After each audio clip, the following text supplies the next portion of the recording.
Good morning, everybody. My name is Sir Jude, and today I will upload our video lectures of our first two lessons this third quarter about biology, which will be about the nervous system.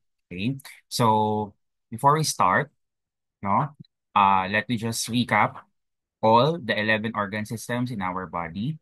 So I placed one organ or a set of organ on top, and you have the anatomy of that organ system below at the center. And then we will classify that organ or that set of organs according to the organ system where they belong and their respective collective function. So for example, our skin or balat, that belongs to the integumentary system in which its function is to serve as body covering. Number two, for bones or buto, no? They belong to the skeletal system in which its function is to serve as framework or to provide our body with shape.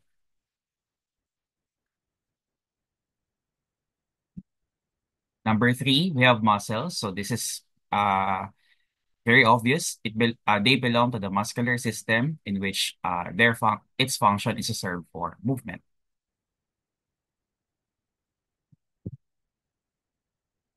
Number four, we have esophagus, stomach or our chan, liver, our atay, intestines, our bituka, anus, our buta sa puwet, no? So they belong to the digestive system, uh, in which its function is uh, to serve catabolism, wherein we extract the nutrients from the food that we eat, and then food turns to food. Okay. Next, we have heart or puso, blood, dugo, and then the three blood vessels, arteries, veins, or capillaries. All of them belong to the circulatory system, which serves for nutrient transport. They're responsible for the delivery system, the complex delivery system in our body, sustaining our life with the nutrients we obtain from food, vitamins, supplements, fluids, everything else.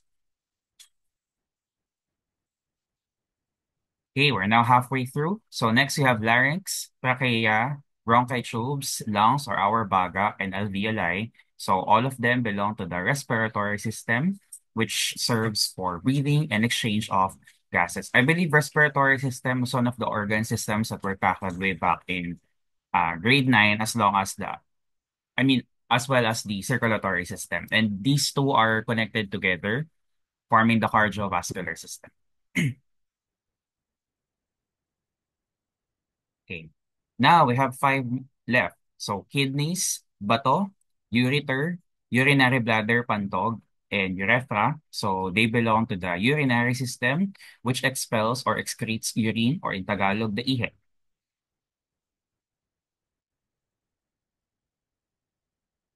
Okay. Next, we have lymph nodes or kulane, which appear whenever we have mild sickness. So from the words themselves, lymph nodes, they belong to the immune or lymphatic system, which serves for immunization.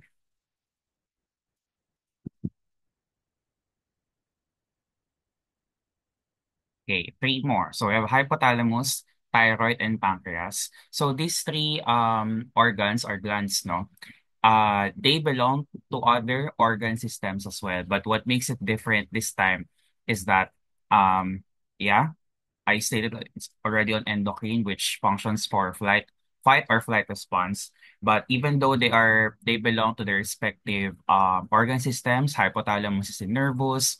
Thyroid can be partly found in digestive as well, and even pancreas, no.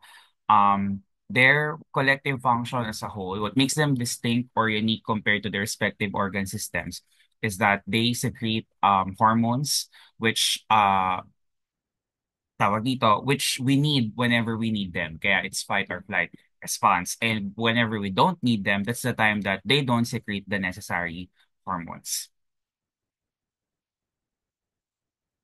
Okay, next we have testes and penis, both only both being exclusively found in the male reproductive system, while ovaries and vagina are in the female reproductive system. So reproductive, so um for procreation of species. Okay.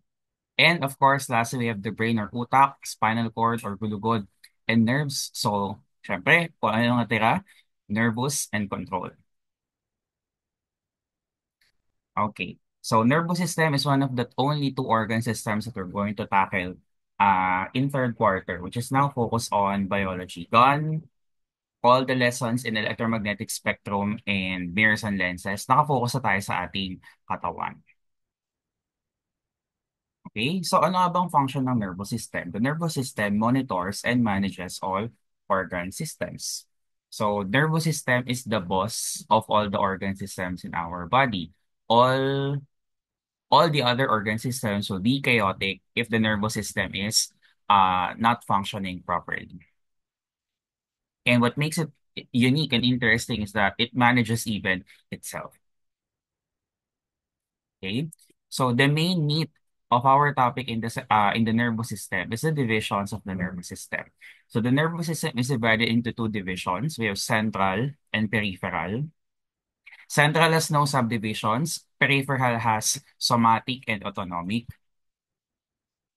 Under somatic, we have cranial and spinal.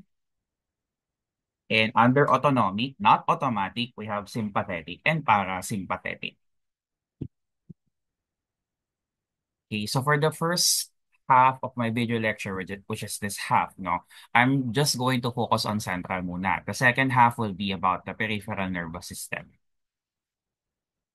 Now, when we say central nervous system or CNS, these are the organs of the nervous system that are literally found at the center, specifically top center of our body. And those two organs are, as you can see in the picture, we have the brain, our utak, and the spinal cord or gulugod. So, what does a central nervous system do? Together, the brain and the spinal cord serve as our main processing center. Kumbaga, sa computer, no, computer set, no, lahat ng memory natin, storage, data, the central nervous system of our computer is the CPU, not the monitor. Kasi anong lalabas sa monitor, I mean, nakabukas nga yung monitor pero di naman gumagana, wala naman dun yung data or memory, and di maayos yung RAM or whatever hardware or software involved kung wala yung CPU. And ganun din tayo sa ating katawan. How would our body function without the central nervous system? And later, as we go along, the peripheral nervous system. So let's talk about the brain. So the brain organizes and distributes information for the body.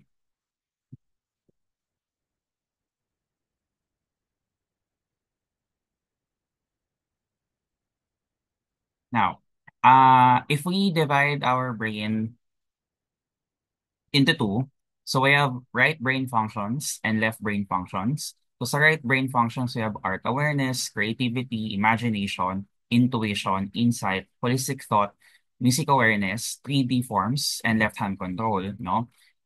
All of these facets are focused on emotion and creativity. While in the left brain functions, you have analytic thought, logic, language, reasoning, science and math, written, numbers, skills, and right-hand control. Then, this one is more cerebral, no? Kaya, the left brain functions are more oriented to logic and language.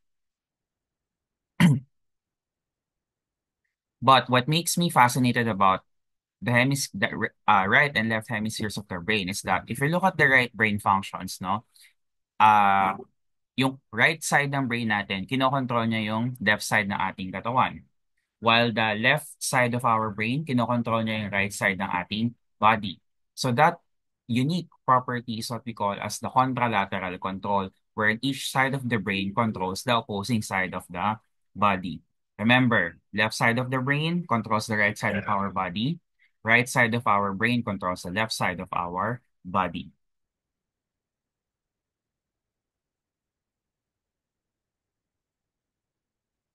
Now, let's talk about the four major parts of the brain. I already encircled them for you. In the past years, no, we discussed them in detail one by one, but I think I'm just gonna leave the others na to higher level biology because I want to focus on the really interesting and important ones. So not that the others are more important, but the ones that are the basic and at the same time easily remembered for central nervous system. So we have hypothalamus, cerebrum, cerebellum, and our brainstem. Both the hypothalamus and cerebrum are found on the front parts of our body, specifically, syempre, on the head, no? While the cerebellum and the brainstem are found at the back portions of our head and near our buttock. So let's start with the hypothalamus. So if the brain is like the boss of all the organs of all the organs in our body, then the boss inside the brain is the hypothalamus because it is the major control center of the organ systems. Now, when somebody scalps you, no, the first thing that we will see is the cerebrum, and the cerebrum is obviously the largest part of the brain.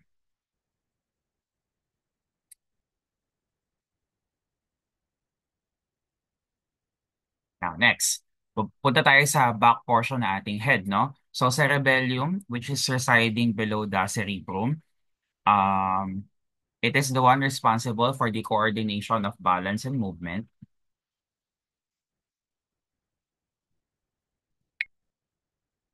So, if you're, let's say, for example, into gymnastics or performing stunts, no? Or if you can handle your alcohol properly, no? Kung malakas ang alcohol tolerance mo, then ibig sabihin strong ang iyong cerebellum because you can coordinate your balance and movement. And last but definitely not the least is the brainstem that serves as the link between the brain and the spinal cord.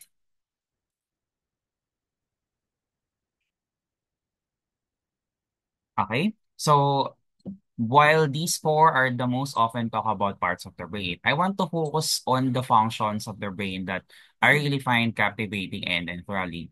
And there's no way to do that by uh dividing the brain into four lobes. So we have fronta, which is the top part of our head. Then the front side, no? We have the temporal, which is the lower front side of our head. Then at the back side, we have the parietal lobe, nasa upper part, and the occipital lobe, nasa lower part. Let's start with the ones on the front. So the frontal lobe muna. So the frontal lobe is responsible for our reasoning, controls reasoning, motor skills, and emotion. So if you prefer, let's say, if you're really good at arguments, no, presenting your claims, counterclaims, and then all of our motor skills, movements, no, and all of our emotions or feelings, then they are regulated by the frontal lobe. So let's say for example, if you got yourself into an accident, no, and natamaan yung frontal lobe mo, then maapektuhan itong itong three facets of our personalities. Okay, next. Ba tayo sa front, we have the temporal lobe, which is responsible for four faculties. We have memory, hearing, language, and emotion. So this is also responsible for our ability to dream, sometimes having nightmares, fantasies, illusions, hallucinations. So here's what I say about those, no. Yes, our body is biologically programmed to have dreams, nightmares, illusions, hallucinations. But at the same time, kung paniniwalaan nyo sila, it's your choice. No? We can't control them, but what we can control is our response to them. And pag sa temporal lobe, let's say uh, what you call is affected, if you got an injury, no, then these four faculties will be affected. So you might lose your memory, no? Madedicate na yung information processing storage sa temporal lobe. Probably you have loss of hearing. And then sometimes there are people who can speak but kumbaga gibberish na hindi na maintindihan. No?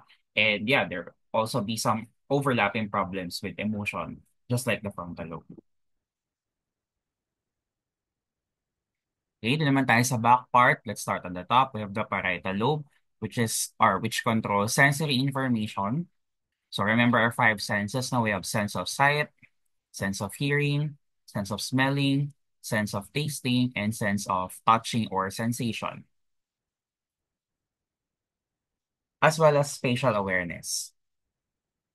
A lot of animals, no, kung mapapansin nyo, napaka-vigilant nila when it comes to their surroundings and environment. Literally, may marinig lang silang sound from other animals or even the sound of the wind or brushing leaves, no? Then sobrang finely tuned ang kanilang senses and ang kanilang spatial awareness. So I would say that some animals, no, not everyone, but some animals, especially the ones that are exposed to like the jungle or a wide, let's say a wide place, no, they have a really finely tuned parietal lobes. Okay? And finally, the occipital lobe, no, which is responsible for our vision, which is, I'm not talking about visions like predicting the future, no, but vision as in a sense of sight. So it's kind of ironic that our eyes are found in the front, but the ones that are controlling or at least responsible for our vision, is found at the backside of our head. Now, I know that the central nervous system has no other sub-branches or subdivisions, but when it comes to information overload, yeah, ang dami i-memorize sa lesson na ito. But don't worry when it comes to lobes, no need to memorize all of them kasi situation na lang ating mga problems involving the four lobes. And speaking of problems, ayan na. So, just a minute.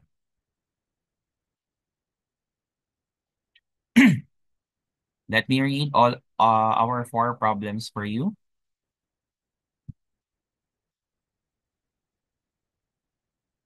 So, grandma had a stroke that damaged her left frontal lobe. We can expect she will blank. Pag sinabi natin stroke, nagbo-burst ang blood vessels natin, no?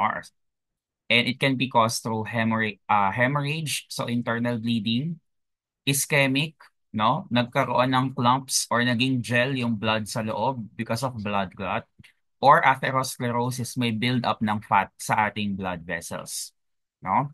But returning to the problem,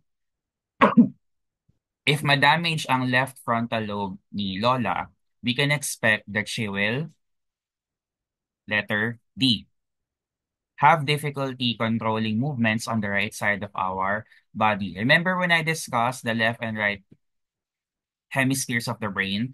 The left side of the brain controls our right side of the body, while the right side of our brain controls the left side of our body. Since damage ang kanyang left frontal lobe, therefore, affected ang kanyang right side of the body. However, bakit pinili natin si letter D compared kay letter B?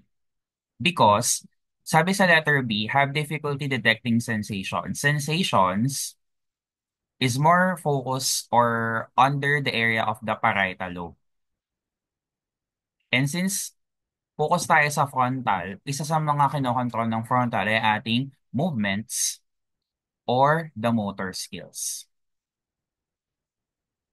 That's why the correct answer for this problem is letter D, as in dog. Have difficulty controlling movements on the right side of her body. Okay? Number two. The auditory cortex is responsible for hearing and language. So, hearing and language, it's not, syempre, hearing is audition or makakarinig tayo, di ba? And language is not only just about speaking, but also understanding and comprehending or recognizing what you hear, especially if you have several languages or dialects. So in which lobe of the brain is it located? So since this is hearing and language, no, both of them, or the lobe wherein the auditory cortex is found, whether it's primary and secondary, is none other than the temporal lobe, letter D.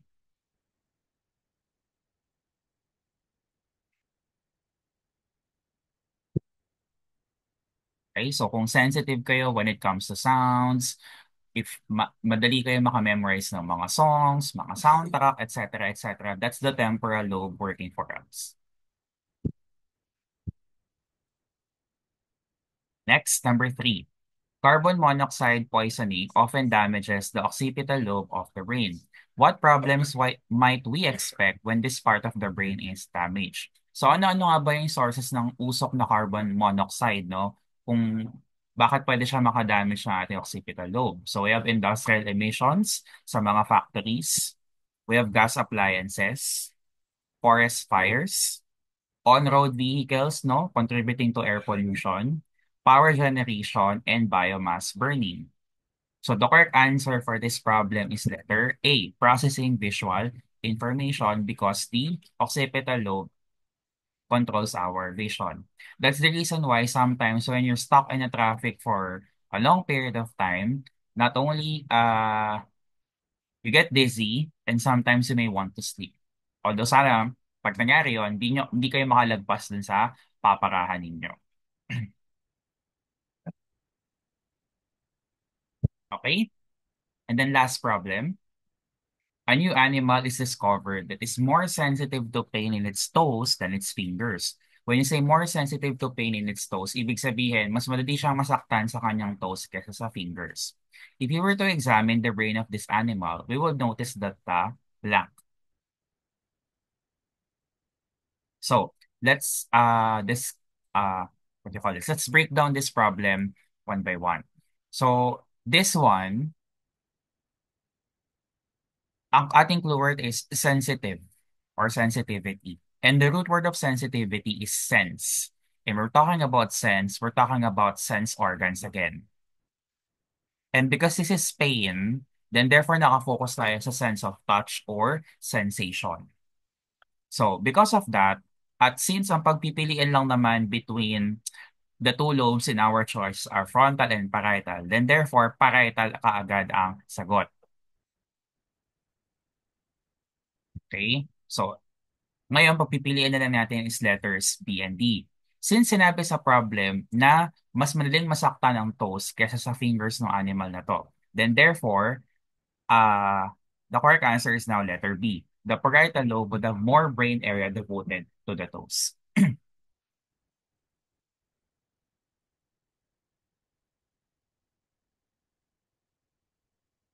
Alright, so those are the four lobes of the brain: frontal, temporal, parietal, and occipital. Don't worry, no, kasi itong part na to ng slide na kung saan may mga, ayan, nakalista, yung main functions lang naman, no, there are thousands of functions that, hundreds and thousands of functions that are controlled by the four lobes of the brain, but these are the basic ones. I condensed them para mas madali nyong ma-associate.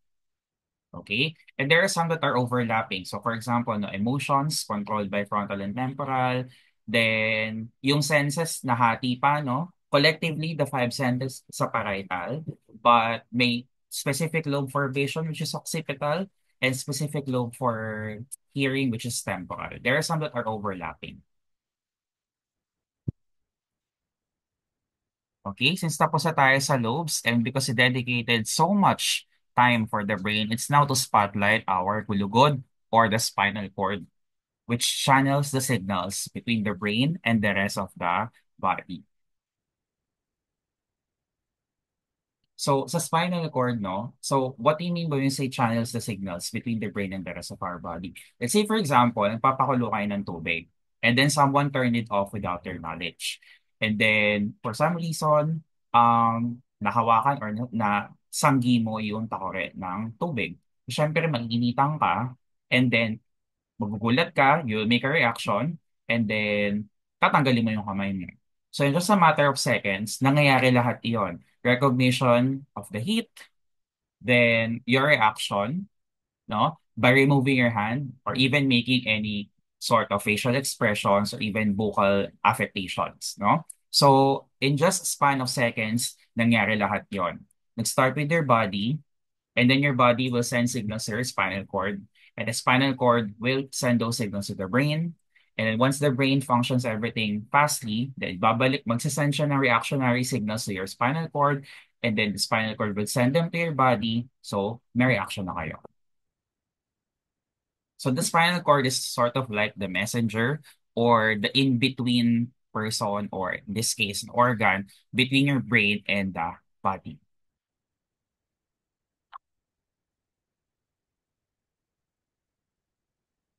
So how is the spinal cord able to do that? Then it's the time for me to officially showcase the peripheral nervous system, which I will record on uh, my next video.